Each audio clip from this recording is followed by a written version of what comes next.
we move on. This is not, quorum is not relevant. No, it's not. Good evening, Carrie. All right. Basically, this is our budget work sessions, and up first, I believe, is Chief Gauthier. At least he's taking the podium like a trooper. Jim, do you want them to be up here for recording purposes, or you want them up here? Okay. Lloyd, if you can, so just while Lloyd's getting up here, this is what we've got planned for tonight. Police, Dare K-9, the parks and related budgets within that, room tax, and then bike and pedestrian. So that's sort of our roster for this evening. I'll go ahead and switch over, and you should have the paper copies. Thanks, Wendy, for distributing those. We'll slide over to the Excel spreadsheet, and we'll do our best again to try to show you where we're at in the budget when we're talking about it in the various presentations on the screen. So hopefully you don't get a vertigo situation or something, looking up and looking down and everywhere else. So Chief, we'll have you go ahead and start by covering your main budget. Sure, absolutely. Good evening. Thank you for this opportunity to come before you and share the needs of the Rhinelander Police Department. My opening statement, I just wanted to say that you probably heard me say this before, but it is the one expectation that I was given in 2017 when I was hired as chief, is being financially responsible. I've taken that very seriously. And the city has given us tools to make that job easier, especially now at my viewpoint. I mean, now with every couple of weeks to end of the month, we can see exactly where each line item is. And so it makes budgeting for us and the expenses throughout the year very easy for us to monitor. So it's an excellent system, and it helps us to be financially responsible as the department head as we look at our expenses, our variance, what we have left, and predict our future expenses. So I guess the salaries are in limbo depending on collective bargaining. The other areas I think that you guys probably want to talk about is IT, and I have 3 areas in my budget that kind of that have some of that influence in there, and that is the maintenance agreement, which is line item 242, line item 345, which is computers repair and maintenance, and now we've also done some moving around to include 391 minor equipment. Maintenance agreement, we do have a maintenance agreement with technology information, which there's support that we get from the company, and there's also maintenance that occurs. That the other maintenance that is in those line items includes like our copier machine, our postage machine. We also have to pay a maintenance agreement for use of the New World computer system, which is the record management system that we have for law enforcement in Oneida County. That expense goes to the Sheriff's Department. Part of the agreement that we have when the city turned over dispatch to the Sheriff's Department is that we were required to keep MDCs in our squads so that we could do a large function of running driver's license, registrations, and stuff like that in a car to reduce the workload on the dispatchers as they're working. So that's part of the maintenance agreement that we have to pay every year. So those are the line items, and we move some money around from the computer one, which is the 345, to minor equipment, the 391. In the past, minor equipment, I've utilized that. Instead of coming to council every maybe 10 years with a large ticket number like our portable radios, PBTs, radars, tasers, other equipment that we have, I utilize that line item, which is a $10,000 line item. I utilize that to purchase 1 or 2 of those items, especially the portables, which are a higher price tag, tasers, because they're mechanical, they have a shelf life. So I tried to use that funds in that line item to keep that equipment current and not having to come and do a capital borrowing. In the past, one of the frustrations I have is how grants affect my budget. 2 years ago, we had the opportunity to receive a grant from DOJ to outfit new cameras in our forensic interview room. So by law, we're required to audio and visual record certain interviews involving children, crimes against children, felony investigations. That was a larger ticket item, and that resulted in, when we got the grant, it resulted coming out of my budget line item, and the only place I could take it out of was minor equipment. So last year, I was unable to purchase any other additional equipment because that line item went to cover the camera system through the DOJ grant, and also a grant that we got from Public Service to purchase tools for the tool belt for officers that they gave us a grant for. So this year, we've accepted no grants so that we could utilize that full $10,000 to purchase. We're looking at some possible a couple tasers and maybe a portable. So that's what we utilize that line item for. The other line item that's probably a bigger ticket in amount that you see is our training and travel. Under Wisconsin law, every law enforcement officer in the state of Wisconsin is required to receive 24 hours of annual in-service. That in-service calendar runs from July 1st through June 30th. And the state reimburses the police department $160 a year for each officer. Well, $160 doesn't cover 24 hours of training. So some of that training, we have instructors that can do in-house training. They are required to get certified. Every 3 years, they're required to go through an instructor school. So this line item covers training of our instructors, and most of that is travel and training. You have to travel to a conference or travel to a training site, the hotel, the meals. Under COVID, though, there hasn't been, those classes have been canceled. We do have a required class at the end of the year that I need to send an officer to. So that line item is to cover our training so that we meet the state mandated 24 hours of training every year, which is required. Otherwise, the officer could be decertified, and that would be a major issue because they would have to eventually go back through the whole 720. Under COVID this past year, there were a few officers that didn't make it because the trainings were canceled, but going forward, no matter if there's a pandemic or not, training and standard says you shall have your officers receive these hours.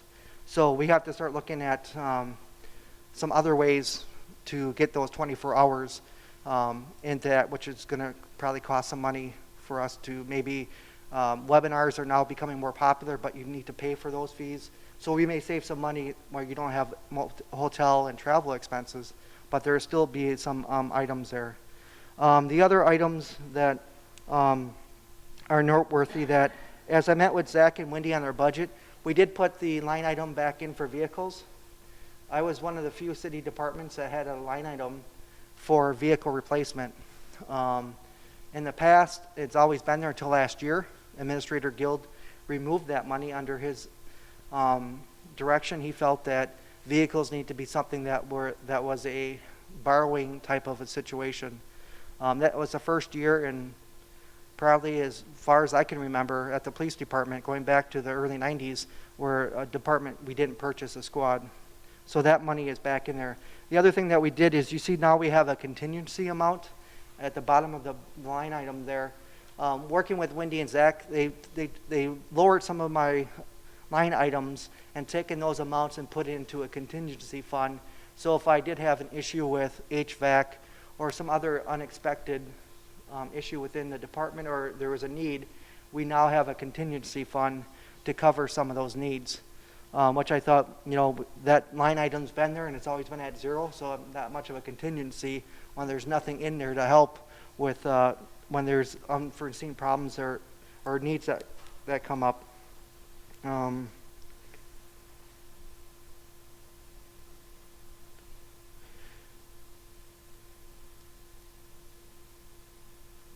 I guess those are the highlights of, I didn't want to be here all night. I could talk about my department all night. I have a lot of pride in our employees. But are there any questions offhand? Yeah. Where do you take the transportation to, like Winnebago and Mendota? Where does that come out of, just salaries or? Costs like, well, if it's, typically when that happens, it involves overtime. Because when we talk about mental health commitment, we have to transport someone. If Ascension has a small bed facility, under COVID, it's even smaller now. They can't share rooms. So when we do have to transport somebody, for officer safety purposes and for liability purposes, it's a 2-officer transport. So that overtime comes out of the overtime line item. Okay. And then if they have a meal or something like that, it comes out of the training and travel. Okay. And does that get reimbursed by anything, or is it just strictly out of your budget? It's strictly out of our budget. Okay. By law, we're required to make the initial transport. Once the person is transported to a location, that person then becomes the responsibility of Corporation Counsel and the Sheriff's Office to do any other further transports. Okay, thanks. Pardon me for not knowing this already, but do Rhinelander Police Department officers have body cams? No. Is this something we've looked into in the past? Oh, absolutely. Okay. I'm a huge proponent of that. What we currently have now is we have squad cameras. So those are utilized, for OWI arrest, field interrogation. You can talk to people in front of the squad. We can have audio recordings. So when they may have the camera running on an OWI arrest, and then to further process it, you might have to take the person to Ascension for a blood test. They'll keep the camera running with the recorder on them, so we record the audio. One of the things I did have one of my employees do kind of an initial research project on the cost of 1 of 3 options. Our camera system in our squads are at the shelf life. They are, so I had them research. Option 1 was replacing our squad cameras. Option 2 is replacing squad cameras with body cameras, or option 3, a combination of the two. It's extremely expensive. So from reading and looking at where the Sheriff's Department is, they're in the process of replacing all their squad cameras. They have approval to do that. They use the same camera system that we have. So we can save some money. Speaking with Sheriff Hartman, he agreed that we can pilferage whatever we can from their operating cameras to keep our current system going. So at some point, I did put it on the long-range plan with Zach that I would like to look into furthering the purchase of body cameras. I think it's very important at this day and age, not only for the protection of the citizens, but also for the liability purposes for the city and for our employees. Do we know if we were to get something like that, I'm imagining our insurance might possibly go down? Is that something that's been looked into? That's in RFP right now, so. Okay. I think it depends. So police liability is obviously very, very much a topic of the day. And I don't believe any insurance companies will offer any sort of reduction like they will a surveillance camera in your own home or something. But they are talking about how do they incentivize through other means, potentially through low claims, that, if your claims are lower, that there might be now our current provider offers a small safety grant. Some of the others do policy incentives, but not so much on the actual hardware. But I'd be very interested to hear or see what DOJ and the state does long-term on this topic, because, the state has an interest, obviously, in these cases too. And, there's a lot of jurisdictions with police departments, right? And so it's knowing that it's probably a $10,000 to $15,000, if not more, expense, maybe more like $20,000 by the time you factor all the hardware necessary. It's a lot of money to try to pull out of an operating budget. It's the actual cameras and stuff are relatively cheap. It's going to be the storage issue. Just like any video server storage, that's the chunk of your cost. And that's what we keep finding out, isn't it? Yeah. I was going to say, if it was the body cameras and the squad cameras, if there's a bulk discount, maybe working with some of the other smaller towns in the area to you know, to get a larger quantity of this kind of equipment, to get a reduction in price, but. Sure. The other issue that you have with that is depending on what vendor you use, because the last thing you want, it's nice to have those, but you have to make sure you pick the right vendor. A lot of vendors out there is the camera is activated by the employee, and then when they get back at the end of their shift, they need to go in early, and they have to bring their cameras, and they have to at least log maybe an incident number, a time and date, or a traffic stop information, so that under open records law, if we get a request, we don't miss that we have something that we need to release to the public. You can buy a vendor where they will interface with your record management system. So when your camera is activated, it'll look at the computer-aided dispatch screen and say, hey, Officer 351 was dispatched this call at this date and time. His camera was activated, so it attaches and downloads all that information. So it's less time the employee has to go back to the office doing that manually. So, but the more benefits like that, there's more cost in that. Sure. And we can get the same vendor that can do an in-car video and also a body cam. So you can combine the two.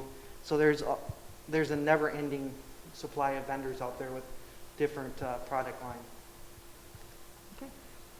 I have a three-part, and it's more for discussion, I know, because I know you don't want to be here all night, neither do we.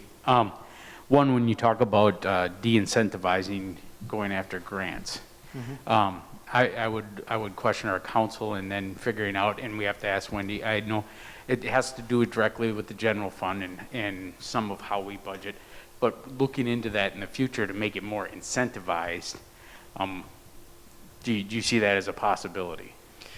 Yeah, typically when a grant comes up, it's a opportunity for the police department or any department to get something, either a piece of equipment or some training or some item that I didn't anticipate at the beginning of the budget year.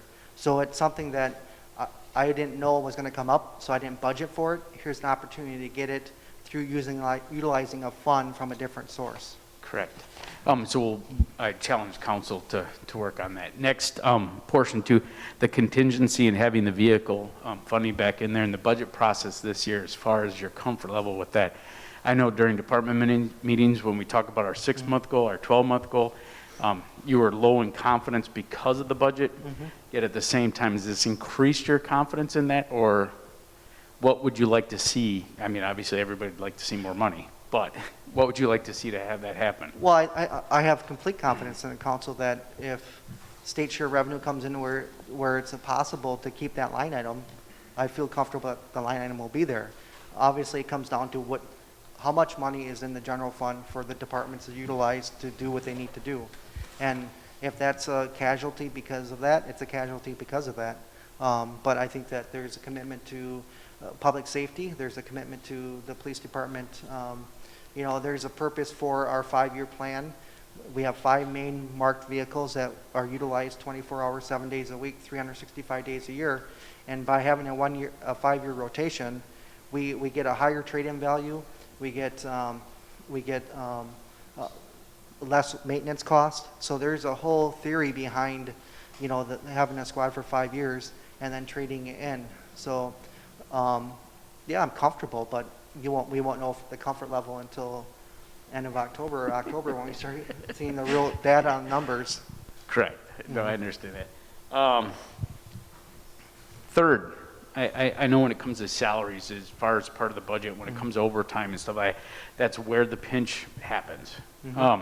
That being the case, and I know you have a very strong feeling about your department as far as the quality of character, how they receive training, and then the officers you're putting out. Part-time employees, when it comes to police force, is that even an option? Oh, of course that's an option. But just as finding a full-time qualified employee, the rules under training and standards is that person still has to be a certified officer. So they still have to have 720 hours. And the old days of hiring somebody and them not having to go to school is no longer over. So now you're limited to maybe somebody who's recently retired from an area department, or somebody who an area department will allow to have an off-duty job. As the chief of Rhinelander Police Department, I don't allow my employees to work part-time at another police department or a sheriff's department. I don't want there's that risk of and liability of injury. We have a small staff, and I try to keep them healthy I do give outside work request approvals, but that's not one of the areas that I would approve. So it's a very small candidate pool to choose from. But would I entertain it? Absolutely. It's written in the collective bargaining that we have the authority to do that. So, and also in city code. Thank you. Is that counselor program in here included? Yeah, under professional services, yes. Okay. The only other thing I'd like to mention again is it deals with salaries, and it has to do with the fact that after the first of the year, I would like to move forward with the possibility of either promoting or hiring a captain. And with the Carlson-Detman wage at the starting, even at the midpoint, and the difference of our current supervisory staff that would be eligible with the years of experience and years of supervisory, they're going to take either between about a $2 to $3.50 pay cut to be eligible for that captain position. So it's really something that I'm hoping that we can look at. Otherwise, you're not going to have any internal candidates. And that's how you keep loyal employees, by having them the opportunity for them, if they have that desire, to work through the chain of command, get promoted, become an entry level, do a really good job, be recognized for that good job, get promoted to the first level of supervision, either a patrol sergeant or a detective sergeant, and then have that opportunity, if it comes forward, to promote to a captain's position. But for me, wage isn't everything, but it is something that attracts talent, and whether that's internally or externally, it is a major concern I have going into 2021 is what's going to happen with that position. Speaking of the captain's position, what is the difference in duties between a regular officer and the captain?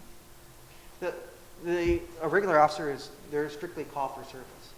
I can tell you my philosophy is every single uniformed officer, from the person that we're going to start Monday on his first day to me as the chief, we are all police officers. So we all have to have the ability to perform our duties when the call for service comes in. The patrol division is specifically, their responsibility is specifically to, there's a phone call, they respond. They're proactive in the traffic patrol, doing radar, equipment enforcement, the citation writing, and then you have your first level supervisor who, in a small department like us, who's usually at minimum staff, they have dual role. They're to supervise, but they also are to do patrol work. Then you have your detective sergeants who are there to specialize in investigations. When we have crimes, we have burglaries, we have sexual assaults, things like that. They have a little bit more training, and they specialize in that area. To offset overtime and to reduce that, on times I will take them out of that detective bureau, and I'll put them back into uniform and make them work the road to reduce our overtime. The captain is the second command, so if I'm not around, that person assumes command. They take care of operations, so they supervise the sergeants and the patrol division, and they're also the initial, if we have a citizen complaint, that captain is the one that does the initial investigation. They're the person that does the fact finding, and then they give it to me, and I'm the final decision maker. So there's multiple things, payroll, there's multiple things that person does that is unique and different than that of a union employee. They're a non-union employee, they're a salary position, so there is differences, and I can certainly share the job description with you.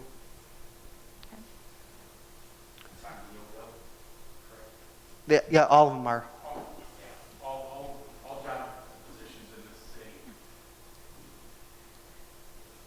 All job positions in the city are on NeoGov too, so you can look it up and look at the job description.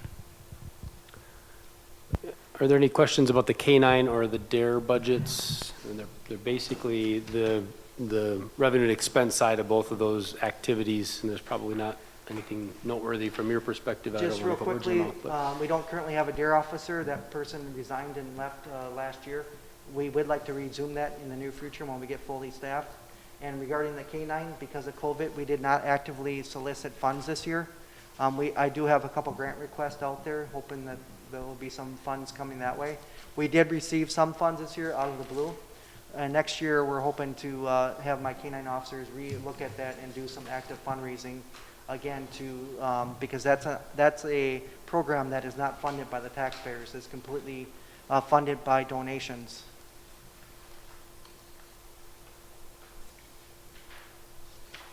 Great. Thanks, Lloyd.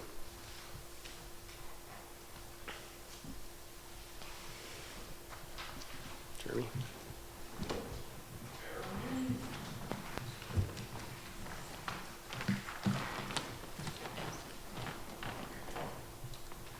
I can hardly say Jeremy's name without thinking of Pearl Jam. Just is who I am.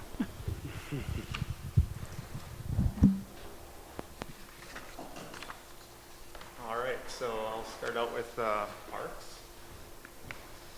And I too will just go over the couple line items that have any type of drastic changes to them. Otherwise, most of the line items I tried to keep equal or a little bit less than last year's running budget.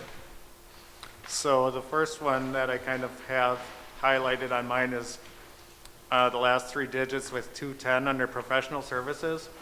We had $15,000 there the last few years, and we zeroed that out this budget season and added some money in a couple other areas of the budget.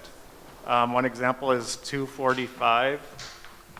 We went from $5,000 to $12,500. And then the other area was repair and maintenance supplies. And what this does is it just allows me to kind of spend that $15,000 in a bit of better way, and I can see it easier in the line item as we're spending through the year. And it helps Wendy out too with our costs and budgets. Those were really the big differences in the parks. Everything else is basically the same, if not a little bit less, just for a working budget this year. So it's going to be pretty simple tonight. On that, I do actually, like Lloyd, I have a vehicles area as well. And I had that in 2018, and then it kind of disappeared for a while because we didn't really need much. And now this year, we could use a truck, and that's $35,000. And that's pretty pricey. I wasn't thinking we'd need that because really we need one for like Elm or the bathroom maintenance kind of guy to run around. He usually comes in at 2 or 3 in the morning and cleans up all the garbage cans downtown and then goes through all the bathrooms and cleans everything up. But as I was talking to a few other department heads, we were thinking with the new sidewalks or the bike lanes and stuff like that going in on Stevens Street that no one was really sure how those were going to be taken care of in the next couple of years with snow and things like that. So I put enough budget in that vehicle to get like a 3/4 ton truck with a plow. So that's why it's as high as it is, but that's something. We need a vehicle, but it doesn't necessarily need to be a $35,000 vehicle. But if we're going to be the ones doing the snow plowing, which I'm not even sure we are, it might be street department or it might be residents and businesses. We're not there yet, I don't think so. But I had to put it in the budget to have money in the budget, so that's why you'll see that there. City buildings. The only other difference, other than some numbers going down, is elevator repair and maintenance, and that is numbers 243. And that's been going up lately the last couple years, and I believe it's just kind of the age of this building, and it's been little minor repairs like lights and that thing, and not just like the lights that are on there, but in the elevator room itself, there's certain things that need to be to code, and that's getting old now, so we're starting to budget for things being repaired. So I think in my 10-year kind of budget, it's in the back of my head to actually start thinking about what we're going to do with that elevator, if we need to talk to somebody and get it, fully serviced or a brand new one or something like that. But I'd rather start looking into it rather than having something drastic happen and get in some big trouble, but that's hopefully further down the road, 'cause it's still in pretty good shape. But that's the only change in my city buildings budget. Everything else is pretty much the same.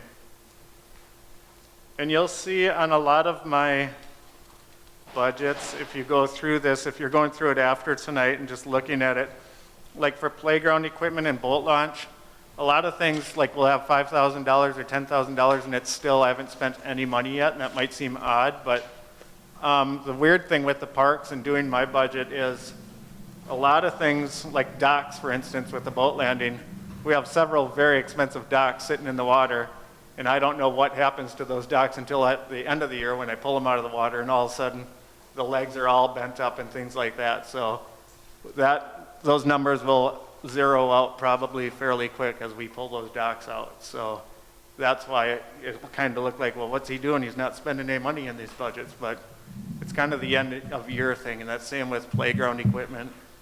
I go through all the swing sets and things like that and have to replace everything for the beginning of summer.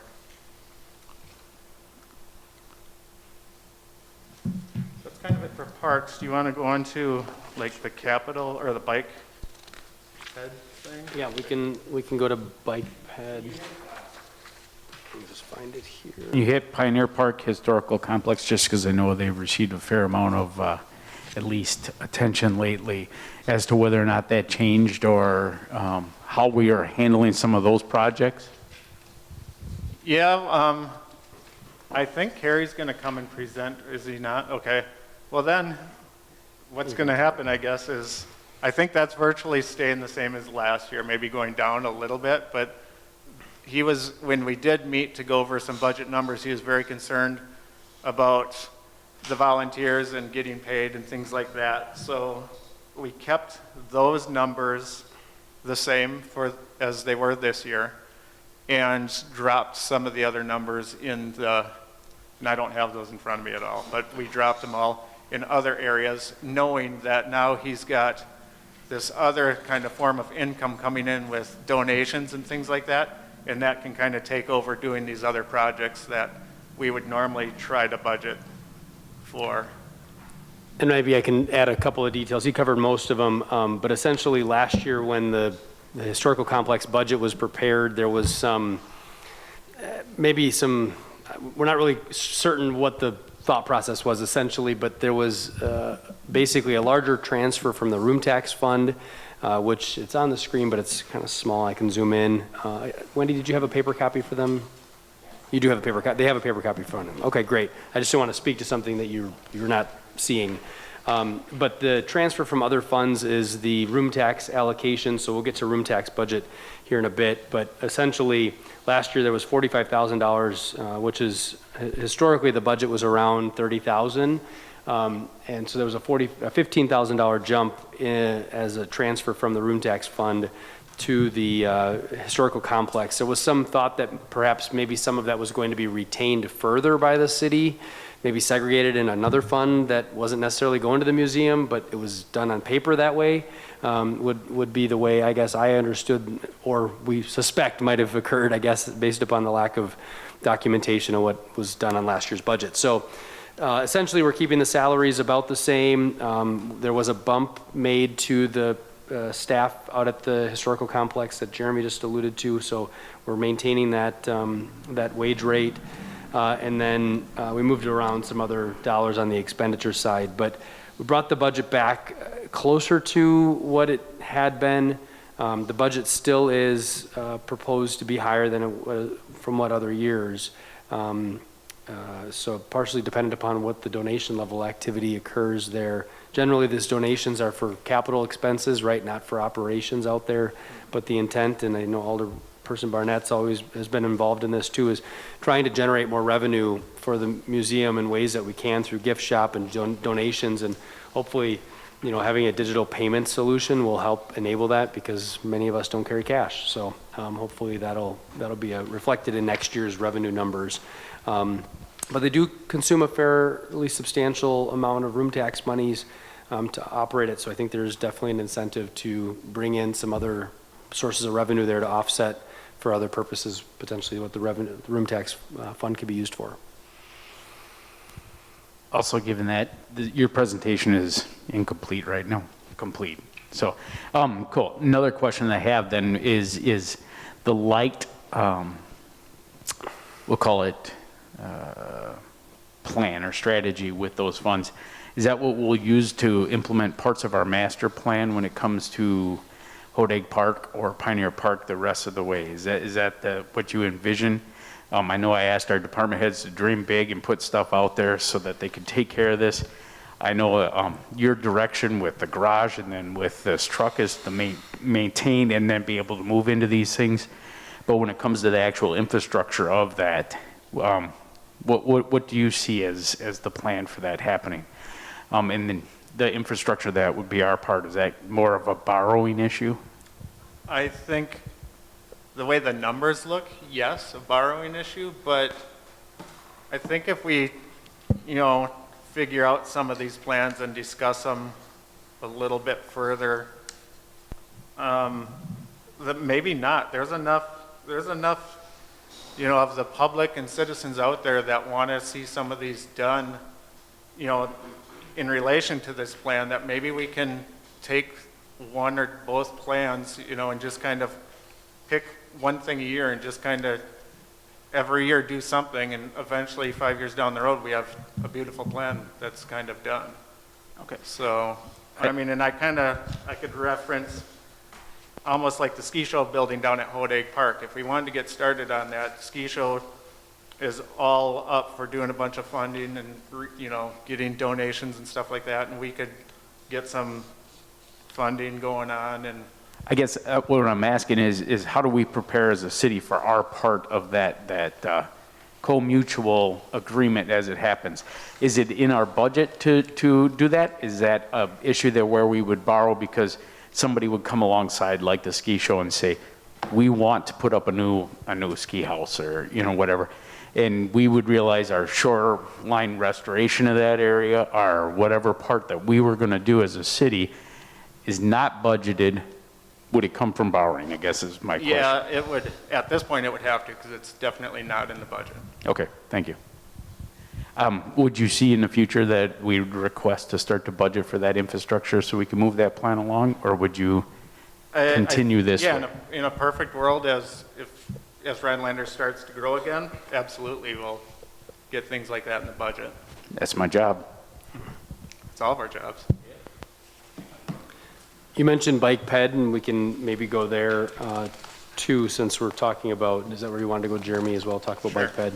Just from a methodology standpoint, as you see the, on the revenue side, transfers from Pratt Fund, basically the Pratt is going to retain all of the money it collects within the Pratt Fund, but then there will be a transfer when the expenditures occur to the bike ped advisory. And that, the advisory group has not submitted a budget yet. I know they're discussing it and working on it. So that you'll see that there are no expenditures planned from that. However, at the bottom of the expenditure side, so the revenue being the top portion, revenue being the bottom portion, the transfer to cap 435, there's 113,000 that previously the council had designated for the Parks Garage development. If you look further at the bottom of that, you'll see where that 113 comes from. Essentially, that's the surplus. That was what was originally retained from a 2016 or 2018 borrowing. 2018 borrowing. So a previous borrowing, it was moved into this fund but hasn't been spent. Now we're going to move it back out of this fund to be spent for the construction of that garage. So that's why you see those numbers listed within that. And again, this might be a question more for Zach and Wendy too, is even that group bike pedestrian advisory committee. So as they look to do this, one of the things that we were really trying to achieve was making our city more bike pedestrian friendly is grant matching. We have a group of individuals who are willing to write grants, so it's hard to budget what part would come out. And I know we did a budget amendment this year just for the bike stations. Well, we approved the bike stations being put in with the recommendation that it comes in, yes. But is that a current way to do things, or should it be looked at as we're 50% of a matching grant, they already have it set up. And I know some of these grants will be 2 years out, or, you know, they'll be a longer distance. So planning will be able to happen, but how do you suggest that going forth with budgeting for this, how do you like to see that happen? I think it really depends on what the project is. I mean, in an ideal world, you want to budget for what you're planning to do next year, the knowns. We don't know the unknowns. If a grant opportunity comes before us, or the foundation, local foundation says we want to do a project, it's really hard to anticipate those things. But let's say if you had to have a matching grant, and you had to have the monies raised in order to apply for the grant, yes, you want to budget for it. But generally, if the funding source is the property tax levy, you don't want to levy that expense without knowing you've got the grant. So it really depends on the funding source. In this case, the Pratt is a designated known funding source. We plan to receive a certain level of collection from it. Then I think it's safe to budget for things that you hope to accomplish as it relates to the grant. Now, one of the projects that will occur potentially next year is Timber Drive. There's a bike ped component to that project. That project currently does not have a funding source identified for the entirety of it. So bike ped conceivably would be a funding source potentially for the non-motorized vehicle activity. So, and that's going to consume probably more than $100,000, at least just my general understanding of the project. We've got about an $800,000 project gap there. So looks like Gerald's going to join us here on the screen, so I'll get that over.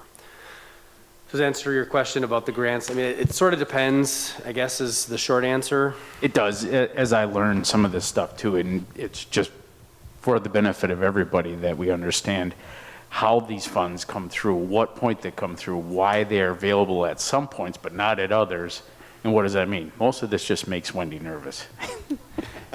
And I would say for the council's benefit, to your point about parks planning, if we're going to begin down a path where we're going to invest or put up our portion of infrastructure within the parks plans, we should start identifying what the scope and maybe generally what the budget might be, because we're going to be talking about borrowing at some point here, and we're going to want to identify what that borrowing or the note issuance looks like, and then we can pursue different funding sources for it. So I would just mention that on parks, that be thinking about that as we go through the process here. You don't want to be passing the budget and then deciding after that, oh, we're now going to pursue some parks planning, and we did this big exercise around the budget and didn't include it. And one thing I'd just like to add, and I know Zach mentioned Timber Drive being a big ticket item, but of that $100,000 too, and this is just kind of wishful thinking, but I was hoping to ask for like $50,000 of that for like Heel Creek Trail system also. So that money is going to get eaten up real quick, even though it looks like a nice big piece of cash. A professional trail builder at this point is about, well, on the cheap end, maybe $10,000 a mile. So I thought with $50,000 at hand, we could get 5 decent miles of trail. And this fall, I'm hoping to do 3 or 3.5 miles around the golf course. So that would be a decent start next summer of having 8 full miles of trail, and then we can really open this thing up to the public and get people out there. So kind of something that's up and coming at different meetings for us. So all different ways to use money. So. And that certainly would be an eligible borrowing expense as well. Yep, for sure. That's all I have in parks, unless there's any questions. All right, thank you for your time. Thank you. Room taxes left. Find it here.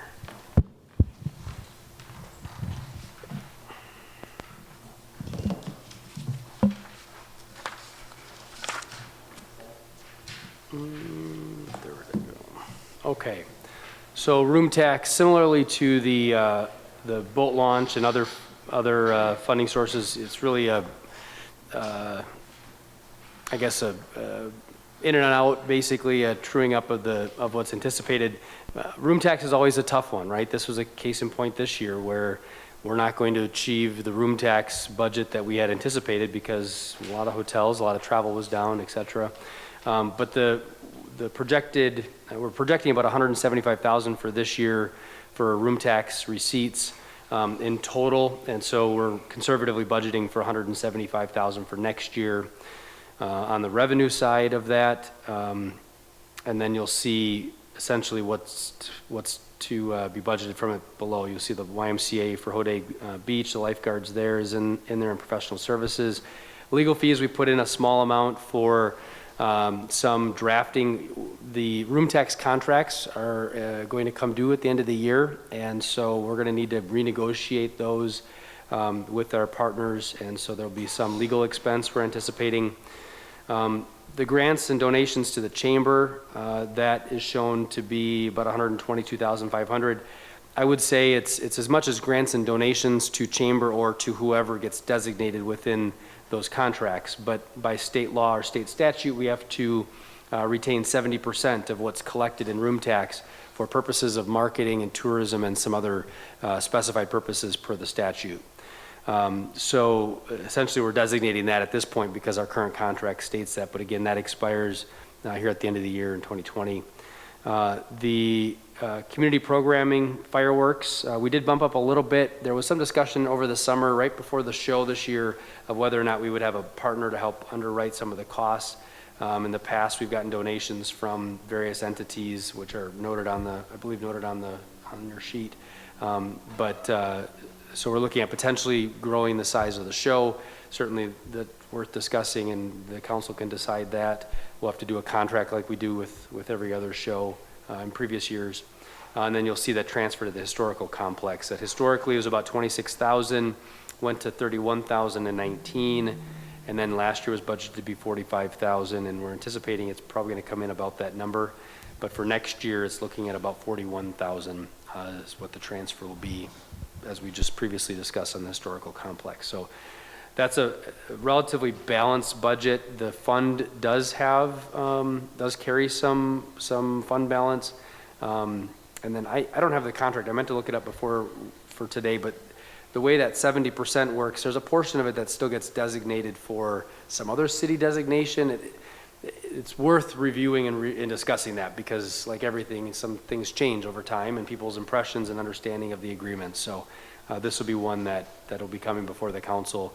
The budget will be, passage of the budget does not preclude you from making changes to the contracts. I will say that you'll pass a contract ultimately, and then whatever funding source gets identified in that contract will then be baked into the budget. So there's not any hard and fast. What will be passed ultimately in the budget preparation is not holding the council to any of the details. Carrie May has a question. I'm just wondering if the room tax is strictly just on hotels and resorts, or is it also on like Airbnbs and such like that as well? Presently, there are Airbnbs that are remitting contributions or collecting and remitting it. Part of the discussion, though, is potentially the various options outside. You know, right now, just the city and some other, I think just the town of Pelican, if I'm not mistaken. It's currently in our zone. That's currently in our zone. We sort of have this hybrid right now. We need to pick one or the other. We can't be both when we set it up ultimately. But the idea could be picking up some of those other areas. I know the county's making a good run at trying to license those tourist rooming houses or the Airbnbs, VRBOs, et cetera. And then certainly they'll be collecting and remitting that. But it's going to take an effort to get the neighboring jurisdictions to agree that marketing and tourism is bigger than just the Rhinelander physical city boundaries, right? It's really the region. Oh. So, And once again, this goes back to some of the services we maybe have given away in the past. In the zoning current one, I believe Pelican taxes at 2.5%, where we're 5.5, something like that. And in those exact numbers I don't have, but that's in that zoning agreement. So they get the zoning dollars, but yet we'll tax at a lower level. So those things need to be looked at as far as that goes. Also, how we can market, as he said, there's different ways to allocate some of those, and we're looking into those also. and there's always the taxation with or without representation too, which enters the conversation sometimes in these room tax. But I think there's a lot of good models around the state that are functional, and this group is certainly functioning in their marketing, but They're also discussing who they're using for vendors to market the area, and I don't want to speak for the group, but just the bit of conversation I've had, there's definitely open eyes and open ears. We're doing due diligence. I guess at this point too, because this is a wrap up of the presentations, correct? Yeah, we don't have anything further planned at this time. Can I possibly request too, we look at market costs for a captain at this point? So as we project that in the salaries, we might be able to make that adjustment even as early as the first of this year? Yeah, and I'll make a comment more generally too, because there are some areas where just in the period of time where I've had discussions with department heads where they wish to have a market evaluation or market adjustment on certain positions. The captain was brought up tonight.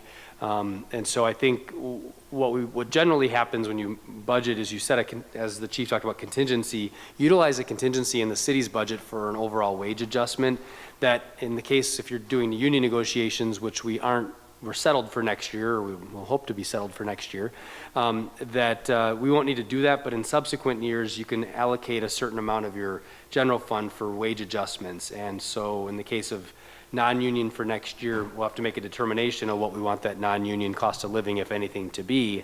The same would go for incorporating some of the adjustments, like for the captain's position or other vacancies. I know we've done some adjustments within the streets department budget, within their budget, that haven't come to council. And so we want to continue to honor whatever wage adjustments might become necessary for recruitment purposes. So certainly somebody can request it, or the plan is to propose something in the budget ultimately that you'll all see. Thank you. Is that it for the evening? Unless people have questions or comments and want to talk about anything. I'd like to comment.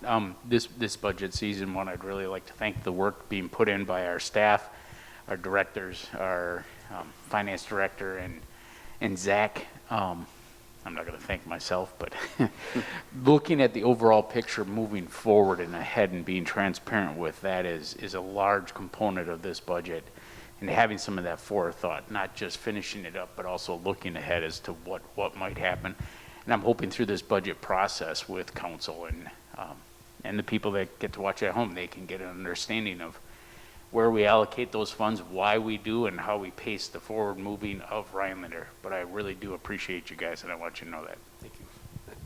Just for next meeting, this is what we've got planned on the docket. We've got those folks that are listed up there. And so far, we're not scheduled into October, but we can make those adjustments should they become necessary. Thank you.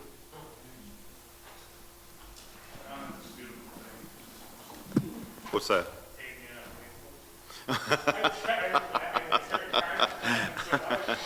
I thought it was awesome.